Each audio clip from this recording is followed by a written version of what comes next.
Hi ನಮಸ್ತೆ ಎಲ್ಲರೂ ಹೇಗಿದ್ದೀರಾ? ಎಲ್ಲರೂ ಚೆನ್ನಾಗಿದ್ದೀರಾ ಅಂತ ಭಾವಿಸ್ತೀನಿ.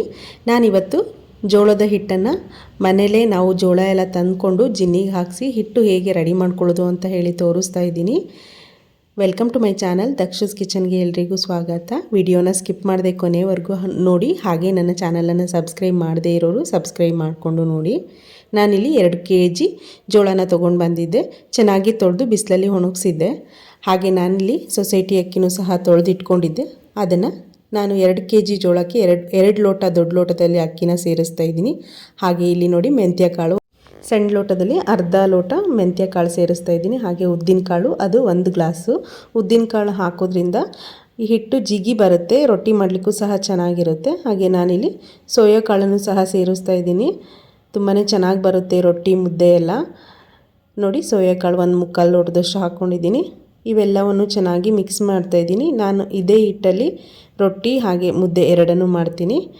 ನೋಡಿ ಚೆನ್ನಾಗಿ ಒಣಗಿಸಿ ಎಲ್ಲನೂ ರೆಡಿ ಮಾಡಿಕೊಂಡು ಅವತ್ತೇ ದಿನ ಸಂಜೆನೇ ಜಿನ್ನಿಗೆ ಹಾಕಿಸ್ಕೊಂಡು ಬಂದರೆ ಹಿಟ್ಟು ರೆಡಿ ಆಗುತ್ತೆ.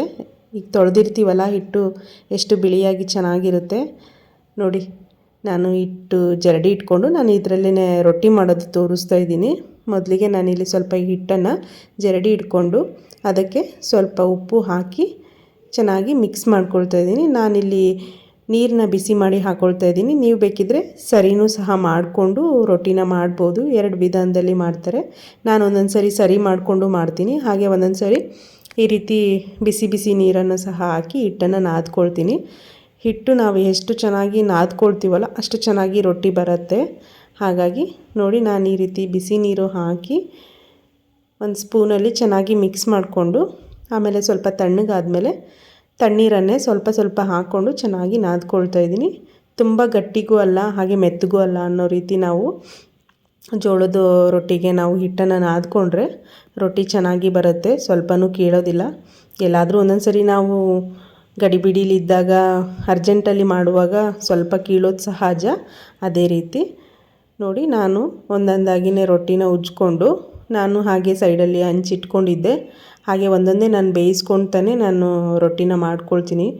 ಹೀಗೆ ಮಾಡೋದ್ರಿಂದ ಕೀಳೋದಿಲ್ಲ. ಹಾಗಾಗಿ ಈಗ ಎಲ್ಲನೂ ಉಜ್ಕೊಂಡು ನಾವು ಮಾಡಬೇಕಂದ್ರೆ ಹಿಟ್ಟು ನೆನೆದ್ಬಿಟ್ಟು ರೊಟ್ಟಿ ಕೀಳುತ್ತೆ. ಅದಕ್ಕೋಸ್ಕರ ಈ ರೀತಿ ಒಂದೊಂದೇ ಉಜ್ಕೊಳ್ತಾನೆ ನಾನು ಬೇಯಿಸ್ಕೊಳ್ತೀನಿ.